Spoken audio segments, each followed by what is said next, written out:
안녕하세요. 사연 읽어주는 남녀, 옛 이야기입니다. 오늘도 와주셔서 감사합니다. 구독과 좋아요는 채널 운영에 큰 힘이 됩니다. 꼭 부탁드리며 오늘의 사연 시작하겠습니다.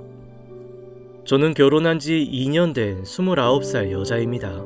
인터넷상에 나오는 막장 시어머니들을 보면서 저희 시부모님들은 이 정도 수준은 아니라고 생각했었는데 며느리 싫어하는 건 어느 집이나 다 마찬가지인가 봐요.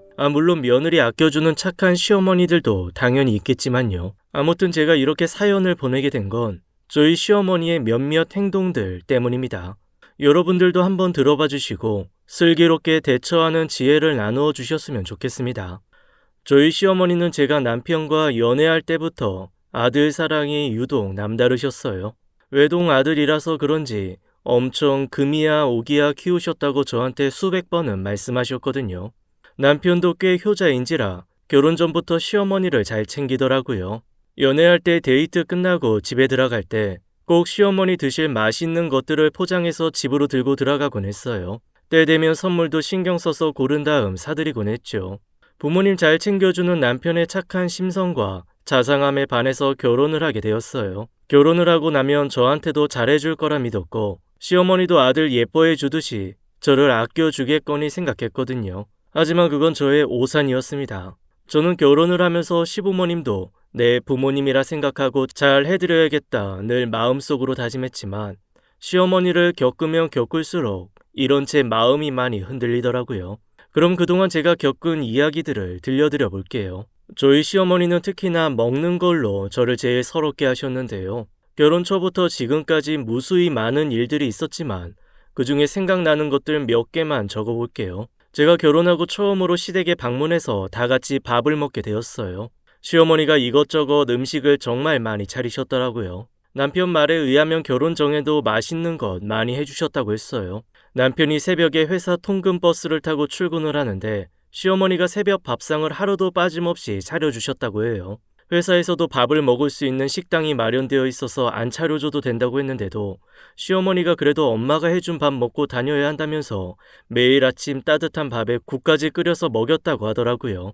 시어머니의 애지중지의 아들 사랑이 얼마나 대단한지 대충 느낌이 오시나요? 아무튼 제가 처음 겪었던 일은 아주 사소한 거였어요. 결혼하고 시부모님들과 처음으로 시댁에서 같이 식사를 하게 되었습니다. 시어머니가 이것저것 음식을 많이 하셨더라고요. 소고기 묵국에 소불고기, 구절판에 보쌈까지 진수성찬이었어요. 근데 시어머니가 밥을 푸시는데 아무리 봐도 밥이 3인분 정도밖에 되어 보이지 않았어요. 그래서 왜 이렇게 밥량이 적지? 하고 생각하고 있는데 시어머니가 밥솥에 있는 밥을 그릇 3개 모두 퍼 담으셨어요. 저희 부부와 시부모님 다 합쳐 4명인데 밥그릇은 3개뿐이니 의아했죠. 그래서 저는 시어머니께 어머니 밥 한 그릇 더 떠야 하는데요? 라고 했고 그 말에 시어머니는 네 건 따로 챙겨놨다. 내가 이따가 가지고 가마 하시는 거예요. 대체 내 밥이 어디 있다는 건지 아무리 둘러봐도 없는데 그 말에 그냥 알겠다고만 하고 상을 놓기 시작했습니다. 그리고 잠시 후 시어머니가 냉동실에서 하얀 비닐봉지에 담긴 그릇을 꺼내시더라고요. 그리고는 그걸 전자레인지에 넣고 데우셨습니다. 그리고 그걸 들고 오시는데 그게 제 밥이라는 걸 알게 되었어요. 결혼 후 처음 식사하는 자리에서 며느리만 찬밥을 내어주는 시어머니가 야속했습니다. 그래도 이렇게 힘들게 고생해서 차려주셨으니 티내지 말고 맛있게 먹자 하고 밥을 먹었습니다. 밥을 먹는 동안에 맛있는 고기 반찬들은 남편 앞으로 모두 몰아주셨어요. 아들이 맛있는 음식 먹길 바라는 부모 마음이야 다 같겠죠.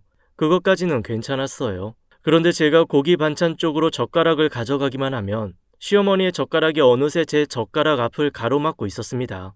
다 같이 한 상에서 밥을 먹다 보면 그럴 수도 있겠죠. 제 손이 향하는 곳으로 시어머니의 젓가락이 와서 부딪힐 수 있는 거죠. 그런데 찬밥에서부터 이미 빈정이 상한 제 눈엔 시어머니가 일부러 절 못 먹게 하는 건가 싶은 생각이 들었어요. 제가 맛있는 반찬은 못 집어먹게 막으시는 것 같았거든요. 그 후로도 시댁에서 식사를 할 때면 늘 비슷한 일들이 일어났습니다. 하루는 제 생일날이었고 시부모님들이 저희 집으로 오셔서 같이 식사를 하게 되었어요. 며칠 전 저희 친정 엄마가 국에 넣을 소고기를 일부러 사오셨었는데 이걸로 제 생일날 소고기 미역국을 끓여 먹으라고 했죠. 저는 미역국에 엄마가 주신 소고기를 잔뜩 넣어 맛있게 끓였어요. 그리고 저희 집에 오신 시부모님과 함께 식사를 하게 되었죠. 밥상을 차릴 때 시어머니는 항상 직접 밥과 국을 푸시는데요. 이건 누구 밥, 이건 누구 국, 이렇게 지정을 해서 자리에 놓으라고 시키세요. 그래서 그날도 시어머니께서 지정한 대로 밥과 국을 놓았습니다. 그날은 제가 밥을 돌려서 아주 넉넉하게 밥을 지어서 그런지 저도 따뜻한 밥을 먹을 수 있었어요. 시부모님들은 미역국이 아주 맛있게 끓여졌다며 칭찬해 주셨죠. 저도 맛있다는 말씀에 기분 좋게 미역국을 떠먹으려고 제 미역국을 보게 되었어요. 그런데 제 미역국엔 아무리 봐도 고기가 하나도 보이질 않았어요. 저는 시어머니와 남편, 그리고 시어머니의 미역국을 차례대로 바라봤죠. 그런데 그곳엔 소고기가 아주 많이 들어있었습니다. 아무리 미역 사이를 뒤지겨 봐도 제 미역국엔 소고기가 하나도 없었어요. 게다가 제 미역국엔 아주 거대하고 두꺼운 미역 줄기들 위주로만 들어있더라고요. 순간 이게 뭐지? 싶었습니다.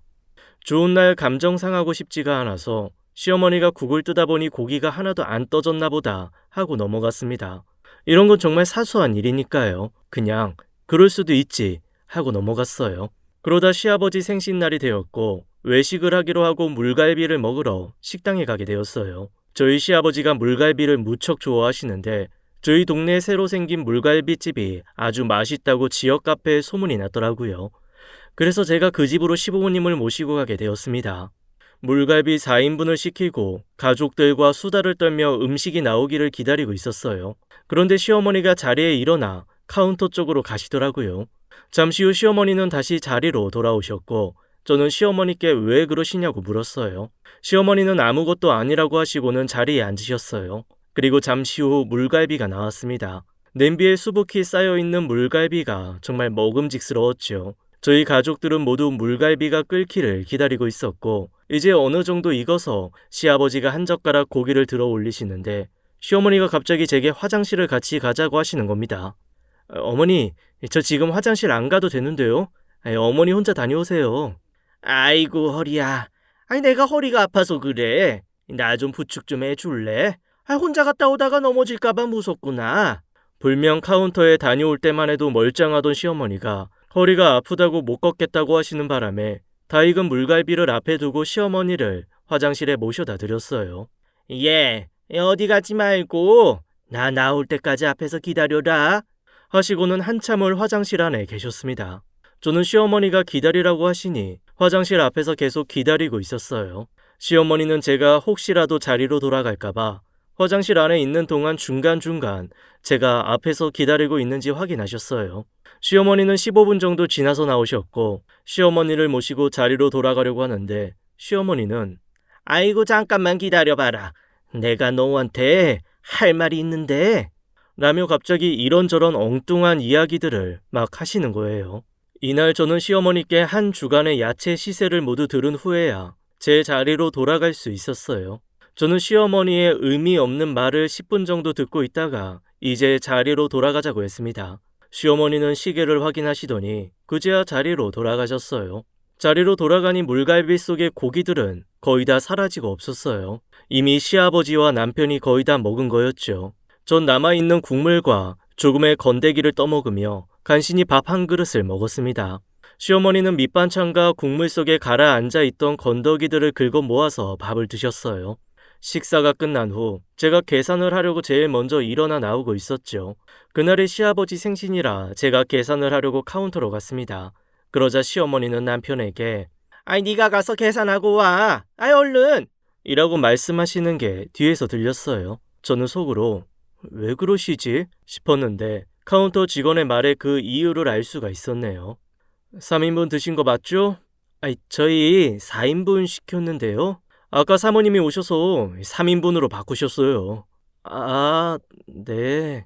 알고 보니 시어머니가 아까 카운터에 가신 건 인원수에 맞춰 주문한 물갈비 4인분을 3인분만 달라고 재주문한 거였고 저를 화장실로 데려간 건 제가 물갈비를 먹지 못하게 하려고 그러셨다는 생각밖에는 들지 않았죠.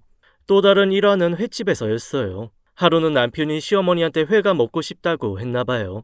시어머니께서 주말에 회를 사주겠다고 오라고 하셨죠. 그래서 횟집에 가서 광어 대짜를 시켰습니다. 주문한 음식이 나오기를 기다리고 있는데 시어머니가 안절부절 못하시는 거였어요. 자꾸 답답하다고 하시면서 저보고 같이 요 앞에 산책 좀 하고 오자는 겁니다. 저는 어머니께 혼자 다녀오시라고 했는데 시어머니께서 갑자기 저한테 할 얘기도 있고 줄 것도 있어서 그렇다고 하시더라고요. 그렇게 계속 속이 더부룩하고 안 좋다며 심심하니까 같이 좀 나가자고 하시는 바람에 결국 산책 일합시고 식당 앞에 작은 마당으로 나가게 되었어요. 식당 앞에는 자갈이 깔린 조그마한 마당과 벤치가 놓여 있었습니다. 시어머니는 제게 벤치 의자에 앉으라며 또 의미 없는 시시콜콜한 대화들을 하시는 거예요. 홈쇼핑으로 물건을 샀는데 물건이 마음에 안 들어서 다시 반품했다는 얘기와 며칠 전에 감자전을 해먹었는데 다 타서 후라이팬을 닦느라 고생했다는 그런 일상적인 이야기들이었습니다. 저는 시어머니의 시시콜콜한 이야기를 듣고 있다가 말씀드렸어요. 어머니, 그런 건 들어가서 얘기해주세요. 이제 음식들도 다 나왔을 것 같아요. 아이고, 잠깐만 있어봐라. 조금만 더 있다 가자. 아까 저한테 줄 거 있다고 하셨는데 뭐예요? 그러자 시어머니는 갑자기 주섬주섬 주머니에서 뭘 꺼내시더라고요. 자, 이거 받아라. 내가 아까 보니까 너무 예쁘길래 주었다. 너 물고기 키우니까 어항에 넣으라고. 시어머니께서 제게 내민 건 다름 아닌 돌멩이였어요. 그리고는 그 돌멩이를 아주 소중하다는 듯이 제 손에 쥐어주셨습니다. 그 돌멩이는 다름 아닌 횟집 앞마당에 무수히 많이 깔려있는 하얀 자갈 중에 하나였어요. 저는 너무 황당해서 어머니, 이제 저 들어가 볼게요. 어머님은 더 앉아 계실래요? 라고 물었고 시어머니는 또 시계를 보시더니 아니다. 나도 이제 들어가 봐야겠다 하셨어요. 역시나 들어가 보니 시아버지와 남편이 회를 전부 먹어서 회는 거의 남아있지 않았습니다. 그 와중에 남편은 절 생각한답시고 저에게 회 3점을 남겨놓았더라고요. 참고로 시어머니는 회를 못 드세요. 그래서 시아버지께서는 따로 회를 남겨두지 않으셨더라고요.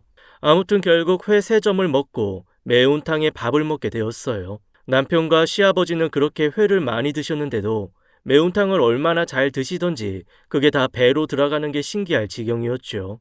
시어머니는 속이 안 좋으시다더니 매운탕을 허겁지겁 드시더라고요. 그날도 그렇게 또 빈정이 상해 집으로 돌아왔어요.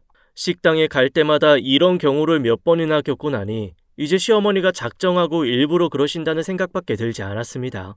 이 밖에도 집으로 맛있는 거 해놨다고 부르시고는 늘 저만 못 먹게 하셨어요. 하루는 소고기를 구워준다고 오라고 해서 갔어요.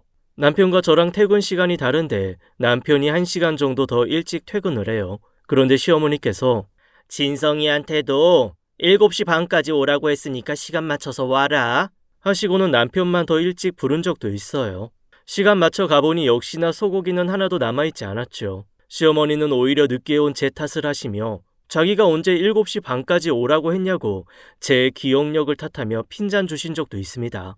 시어머니는 남은 반찬들이라도 먹으라며 식구들이 먹다가 남은 반찬들을 싹 모아서 한 접시에 놓으시고는 제게 먹으라고 주시더라고요. 저도 사람인데 이쯤 되면 화나지요. 그래서 제가 어머님, 저 괜찮으니까 어머니 다 드세요. 저 피곤해서 그냥 일찍 집에 가서 좀 쉴게요. 라고 했습니다. 결국 저는 집에 가서 밥 먹겠다고 하고 집으로 그냥 돌아왔네요. 남편에게 먼저 가보겠다고 하고 나오는데 남편이 쟤 오늘 진짜 피곤한가 보네 라고 하더라고요. 정말 한 대 콱 쥐어받고 싶었습니다. 아무튼 그대로 시댁을 나와 마트에서 한우 꽃등심을 사서 집에서 혼자 구워 먹게 되었어요. 제가 집에 들어온 지 1시간 후쯤에 남편도 집에 왔더라고요. 참고로 시댁과는 걸어서 10분 거리에 살고 있습니다. 제가 소고기를 구워 먹는 걸 보더니 치사하게 여기에서 혼자 먹고 있냐고 하더라고요. 그러면서 제가 먹는 소고기가 시댁에서 먹은 소고기보다 더 비싸고 맛있어 보인다면서 젓가락을 들고 오더라고요. 시댁에서 그렇게 먹고도 또 먹으려고 하는 남편 모습에 경악을 했습니다. 그리고 그 후로도 결정적인 사건이 2개가 있었는데요. 시어머니께서 주말에 등갈비 요리를 했다고 저희 부부를 집으로 부르셨어요. 매운 등갈비찜을 해주셨는데 시어머니 요리 솜씨가 좋으셔서 정말 맛있어 보이더라고요. 상을 차린 후에 가족들이 둘러 앉았어요. 그리고 이제 먹어야지 하는데 시어머니께서 이것저것 잔심부름을 시키시는 겁니다. 물 떠와라, 김장김치 꺼내와라 하는 통에 주방에서 상 쪽으로 왔다 갔다 했어요. 그러던 중 저를 뺀 나머지 식구들은 전부 등갈비를 무서운 속도로 먹고 있었습니다. 저도 오기가 생겨서 후다닥 자리를 잡고는 비닐 장갑을 손에 끼고 등갈비를 우걱우걱 먹었어요. 진짜 시댁에서 처음으로 식탐 부리며 먹는 속도에 더 박차를 가하고 있었죠. 그런데 그 순간 짝 소리가 찰지게 났습니다. 그건 바로 시어머니가 등갈비를 들고 있던 제 손을 때리신 소리였어요. 등갈비를 먹다 말고 놀라서 시어머니를 쳐다보니 시어머니는 저에게 아이 얘가 왜 이렇게 빨리 먹어? 좀 천천히 먹어라. 그러다 체하겠다. 하시는 게 아니겠어요. 제가 빠른 속도로 먹고 있는 걸 본 시어머니께서 사라지는 등갈비들을 보며 위기의식을 느끼셨는지 제 손을 그 후로도 한 번 더 내리치셨어요. 개도 먹는 건 안 건드린다는데 등갈비 빨리 먹는다고 손등을 2번이나 찰싹 소리나게 맞았네요.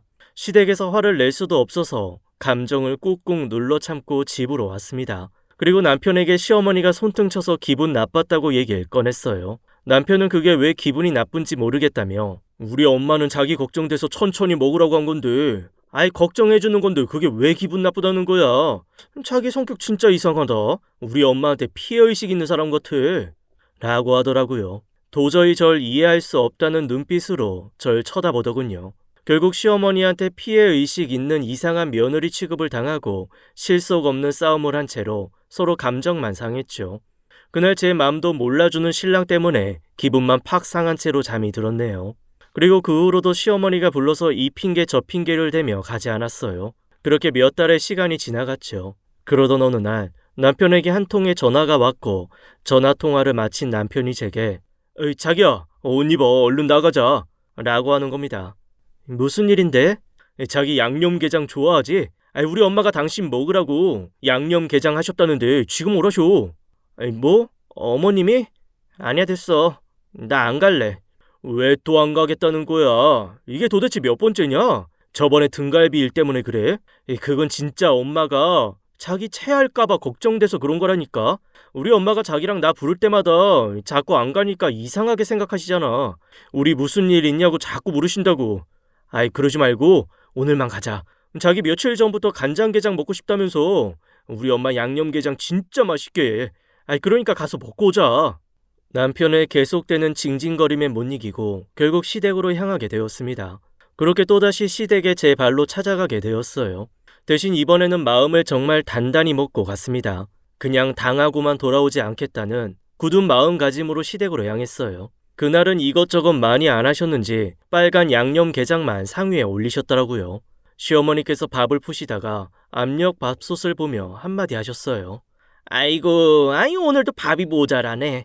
냉장고에 가면 밥 모아둔 거 있으니까 그것 좀 꺼내서 렌지에 1분만 돌려와라. 저는 시어머니가 시킨 대로 밥을 꺼내 렌지에 돌렸어요. 그 사이 시어머니가 밥그릇을 상위에 옮기셨더라고요. 역시나 그 찬밥은 저를 위한 거였는지 제 자리엔 새로 뜬 밥그릇은 놓여있지 않았어요. 그리고 시어머니께서 제게 자잘한 그릇 나온 것들을 설거지하고 와서 앉으라고 했습니다. 역시나 그날도 뒤늦게 자리를 잡고 앉았더니 다른 식구들은 이미 밥을 반 정도는 먹었더라고요. 저도 어서 먹어야겠다 생각하며 의지를 불태웠어요. 제가 게장을 하나 집어드는 순간 시어머니의 젓가락이 탁 부딪히며 제가 들고 있는 게가 상위로 떨어졌어요. 시어머니는 제게 여기 아직 살이 많이 붙었네. 넌 이거나 좀 발라 먹어라. 하시는 겁니다. 그리고는 남편이 먹다 뱉은 게 껍질이 담긴 그릇을 제 앞으로 내미셨어요. 그 말에 정적이 흘렀습니다. 남편도 그 말에 좀 화가 났는지 시어머니께 한마디 하려는 것 같았어요. 그런데 제가 남편 말을 가로막고 웃으면서 말했습니다. 아니에요 어머님. 이건 어머님 드세요. 저는 남편 입에 들어갔던 건 비위 상해서 못 먹겠더라고요. 이건 어머니께 양보할게요. 하고는 그 그릇을 다시 시어머니 앞으로 밀어드렸어요. 그러자 시어머니는 네 남편이 먹던 거면 네가 먹어야지. 그걸 왜 나보고 먹으라고 그러니? 하고 다시 그릇을 제게 미시더라고요. 그래서 저는 어머님 그럼 그냥 거기 놔두세요. 라고 하고는 새 양념게장을 먹기 시작했습니다. 이번에는 시어머니가 제 게장을 뺏지 못하게 손으로 게장을 꽉 잡고 입으로 가져갔어요. 그리고 몇 번 깨물어 살을 대충 발라 먹고는 제 밥 그릇에 대충 발라 먹은 게 껍질을 수북히 쌓기 시작했습니다. 거의 5초에 한 개씩 집어서 입으로 넣었고 제가 생각해도 제 모습이 웃길 정도로 엄청난 속도였어요. 시어머니는 제 모습을 보고는 너 굶다 왔니? 왜 이렇게 빨리 먹어? 아이 천천히 좀 먹어라 하시더라고요. 저는 시어머니 말에 대답도 안 하고 걸씬 들린 사람처럼 미친 듯이 게장을 입으로 넣었다 빼기를 반복했어요. 저의 엄청난 속도에 시어머니는 당황하셨는지 다급한 목소리로 예, 천천히 좀 먹으라니까. 얘가 왜 이래 정말. 너 이러다 체하면 큰일 난다고 라고 하셨어요. 저는 시어머니 말은 신경도 안 쓰고 미친 사람처럼 양손으로 게장을 든 채 입에 잔뜩 묻혀가며 허겁지겁 먹었어요. 어느 순간 무아지경 상태가 되었고 시어머니가 옆에서 막 소리치시는데도 하나도 안 들리는 척했습니다. 나중에 시어머니께서 제가 게장을 먹지 못하게 팔을 잡아당기셨고 저는 시어머니께 게장을 뺏기지 않으려고 안간힘을 쓰며 게장을 입으로 꾸역꾸역 넣었어요. 큰 접시에 담겨 있던 게장이 몇 개 남지 않았을 때 정신을 차린 척 연기하며 시아버지와 남편을 쳐다보았습니다. 입 주변에 빨간 양념이 잔뜩 묻은 채로 해맑게 웃으며 시아버지와 남편을 바라보니 시아버지랑 남편은 제 모습에 놀랐는지 게장도 안 먹고 입만 벌린 채 저만 쳐다보고 계셨어요. 저는 그제야 정신이 돌아온 척하며 어머, 어머님, 제가 오늘 배가 너무 고팠나 봐요. 제가 다 먹어버려서 어쩌죠? 게 껍질에 아직 살 많이 붙었네. 오빠, 이거라도 좀 먹어. 내가 먹던 거니까 먹을 수 있지? 라고 했습니다. 시어머니는 일그러진 표정으로 네가 먹던 걸 누가 먹냐며 저를 나무라셨고 저는 해맑게 웃으면서 그럼 제가 다시 발라 먹어야겠네요 라고 하고는 제가 뱉은 게 껍질을 다시 먹기 시작했습니다. 그날 제 인생 최고로 양념게장을 많이 먹은 날이었어요. 시어머니는 뭔가 못마땅해하는 표정을 짓고 계셨는데 이상하게 희열이 느껴지더라고요. 똥 씹은 듯한 시어머니 표정에 저는 아주 밝은 미소를 지으며 덕분에 잘 먹었다고 인사를 하고는 집으로 돌아왔습니다. 남편은 집으로 돌아와 저를 걱정스러운 눈으로 쳐다보더라고요. 아마 제가 정신이 좀 나간 사람인 줄 알았나 봐요. 그러든지 말든지 모른 척하고 쿨쿨 잠만 잤네요. 그 일이 있은 후 한 달 후 시어머니 생신날이 되었어요. 시댁에서 밥을 먹게 되었는데 역시나 제게 소고기 한 점 없는 미역국을 떠주시더라고요. 저는 시어머니께서 주시는 소고기 미역국을 받아 제 자리에 놓고 자리에 앉았습니다. 그리고 시어머니께 보란 듯이 제 미역국과 남편 미역국을 바꾸며 말했습니다. 오빠 거보다 내 미역국이 더 많네. 어머님이 너무 많이 퍼주셨나 봐. 오빠 나랑 바꿔 먹자. 하고는 소고기가 가득 들어간 남편 미역국을 맛있게 떠먹으며 시어머니 표정을 살폈네요. 이번에도 시어머니는 당황한 표정을 지으시는데 차마 그건 고기가 없다고 말씀 못하시더라고요. 결국 남편은 미역국을 떠먹다가 왜 여긴 고기가 하나도 안 들어있냐며 툴툴거렸습니다. 어머, 그럴 리가. 어머님이 내 거에만 고기 안 넣어주셨을 리가 없잖아. 잘 찾아봐. 오빠 거엔 고기가 이렇게 많이 들어있는데 근데 진짜 이상하네. 저번에 내 생일에도 내 미역국엔 소고기가 없었거든. 그 말에 시어머니 얼굴이 새빨개지시더니 고기가 없으면 떠먹으면 되지. 뭔 말들이 그렇게 많아? 이리 줘. 고기 떠오게.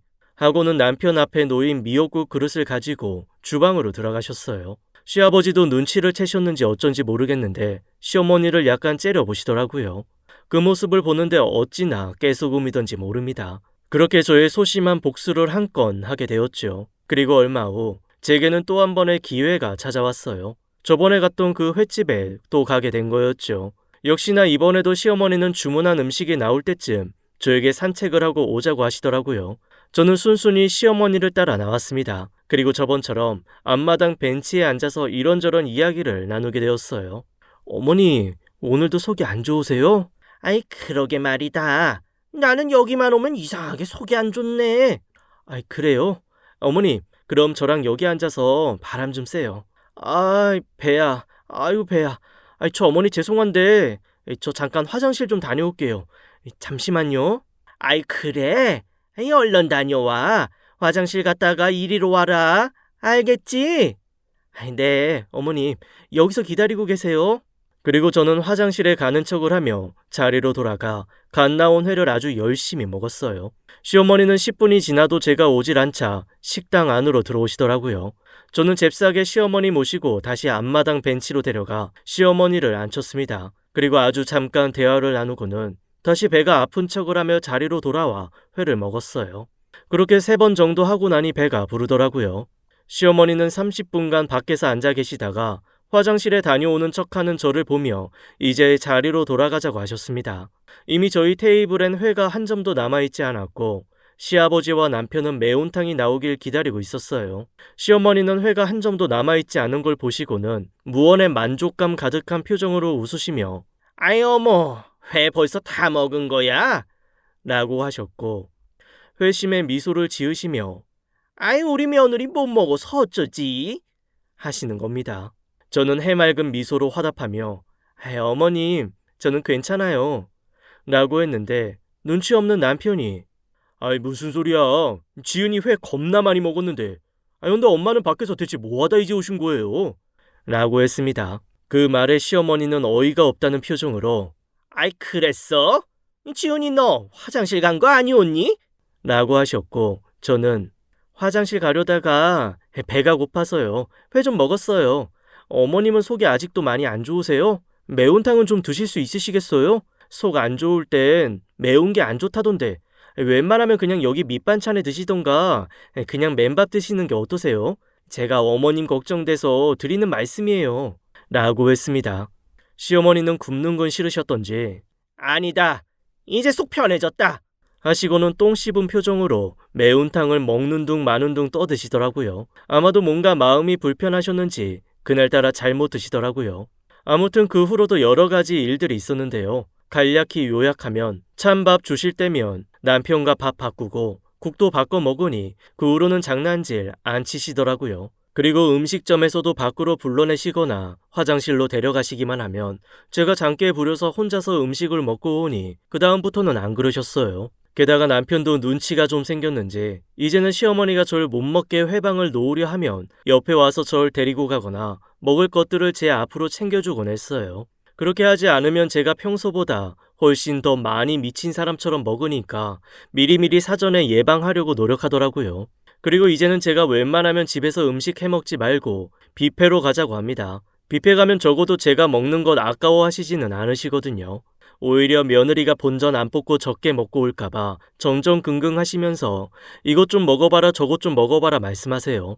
그렇게 저는 스스로 가정의 평화를 찾게 되었어요. 뭐와 아무쪼록 시어머니와는 큰소리 안 내고 잘 지내보려고 노력했는데 제가 잘 대처한 건지 어쩐지는 잘 모르겠네요. 저희 시어머니와 같은 분께 대응하는 더 좋은 방법이 있다면 지혜를 나누어 주시고 댓글로 공유 좀 부탁드립니다. 제 이야기는 여기까지입니다. 지금까지 사연 읽어주는 남녀 옛 이야기였습니다. 끝까지 함께 해주신 여러분 감사드리며 저희는 다음 사연으로 돌아올게요. 감사합니다.